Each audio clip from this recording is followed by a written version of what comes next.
Hello and welcome back to Neko Nation Japan. My name is Jeremy, and today we're going to go over Atomic Habits by James Clear. I think it's a really good book to try to get yourself into certain habits, learn how you get in them, learn how to get out of some you don't like, all kinds of different things. So we're going to change it up a little bit today, where I just want to get right into the book, and that's about it. So first off, we want to go over the main ideas of what this book covers and why you want to listen to it or read it. Hopefully you read it, but I like to listen to them mostly anyways. We're starting off key concept number one. First, small habits have a big impact on your overall life. Whether that's just going to the gym, going for walks, eating right, whatever habits you build up has a large impact. Key concept number two. Habits are automated responses to cues throughout your everyday life. So if you have a habit of going home. As soon as you get home, you take off all your work stuff, throw them in the corner, and then sit down and turn on the TV. That's a habit you slowly built up over time. More than likely, a lot of people that do that, and I'm kind of guilty with that, more a computer than anything, but it's still a habit that I'm working on getting over and kind of sweeping out, right? Key concept number three. Building a habit requires a cue that's very hard to miss. Whether that's, oh, I'm hungry, maybe that means I should drink some more water. Whatever the cue is, you got to find that cue and utilize that cue where it's hard to miss it.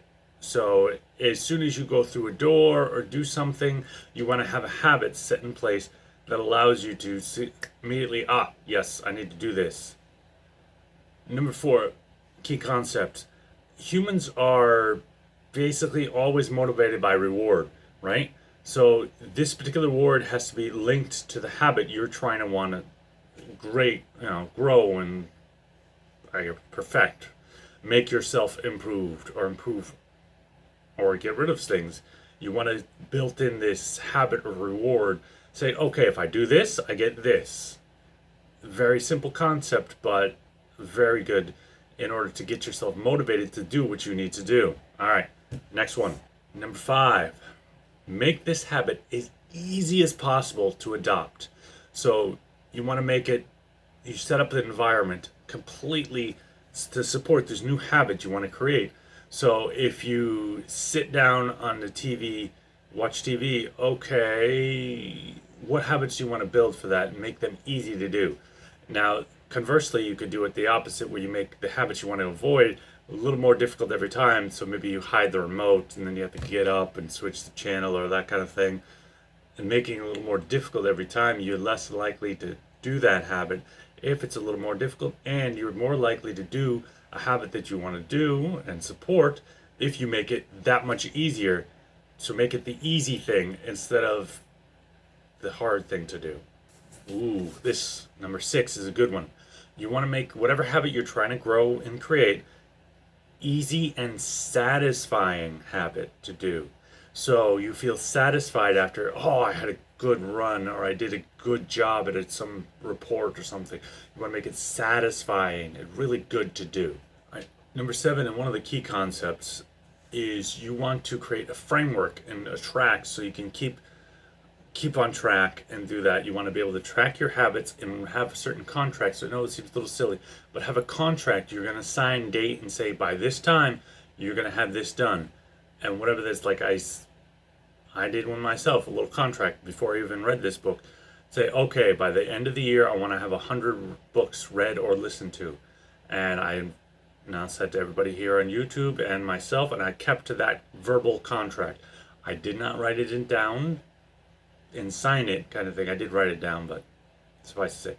Anyways, it's a form of contract you want to keep with yourself and be able to way to track, see if you are making progress on whatever habit you're trying to create. All right, so basic take home from this book. Great book. I recommend everybody read it. We're trying to build themselves into better habits and improve their productivity and that kind of thing. What you want to do on a daily basis, what you want to get good at. Now, this is some of the key concepts. First, we have actually, key concepts of the book. We really want to say that all of these habit buildings will not change your life completely overnight. right? It's little steps building up, building up, building up for see over a long term dramatic changes in your life for the better, hopefully. You want to get rid of those bad habits like smoking, drinking, whatever they may be, or just procrastinating.